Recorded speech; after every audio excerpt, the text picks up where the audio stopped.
ব্যাঙ্গালোরে আসার পর থেকে এই প্রথম আমরা সেদিনকে বাজারে গিয়ে পাবদা মাছ পেয়েছিলাম। আর এতদিন পরে এত পছন্দের একটা মাছ পেয়েছি বলে কথা। একে তো আর যেমন তেমন করে করে ছেড়ে দিলে হয় না। তো ভাবলাম সুন্দর করে বেশ রসিয়ে কষিয়ে জমিয়ে রান্না করা যাক। তার জন্য একটু নুন হলুদ আর তেল মাখিয়ে নিয়েছিলাম।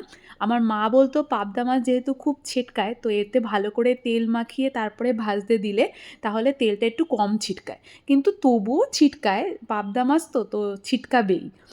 তেলটা মাখিয়ে নিলে একটু কম ছিটকায় এই আর কি।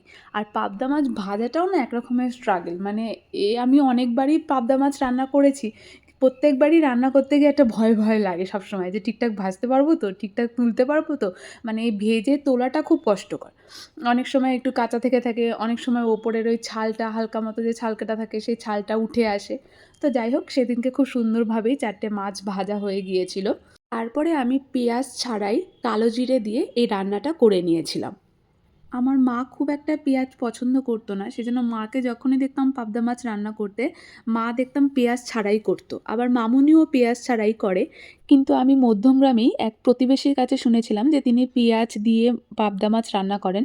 তার জন্য আমি ভাবলাম ঠিক আছে, একবার এক্সপেরিমেন্ট করে দেখি। তো সেই হিসেবে আমি একবার পেঁয়াজ দিয়েও রান্না করে দেখেছি, সেটাও ভালো লাগে। কিন্তু আমার পেঁয়াজ ছাড়াটাই একটু বেশি ভালো লাগে। কেন জানি না, ছোটোবেলার অভ্যাস বলেই হয়তো ওটাই ভালো লাগে। তাই সেদিনকে আমি পেঁয়াজ ছাড়াই পাবদা মাছটা করেছিলাম।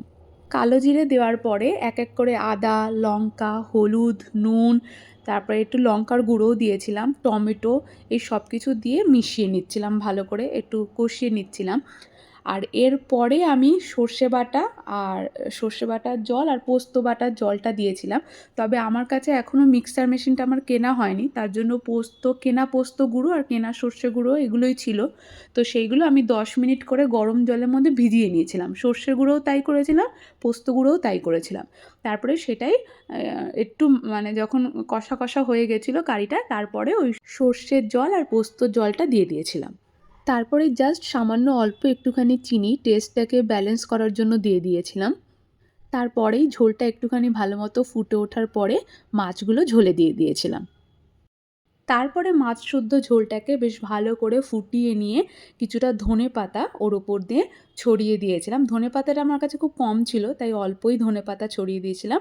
আর সবশেষে নামানোর আগে যেহেতু সর্ষে দিয়েছিলাম, একটুখানি তেল জাস্ট ছড়িয়ে দিয়ে ঢাকা দিয়ে তারপরে নামিয়ে নিয়েছিলাম।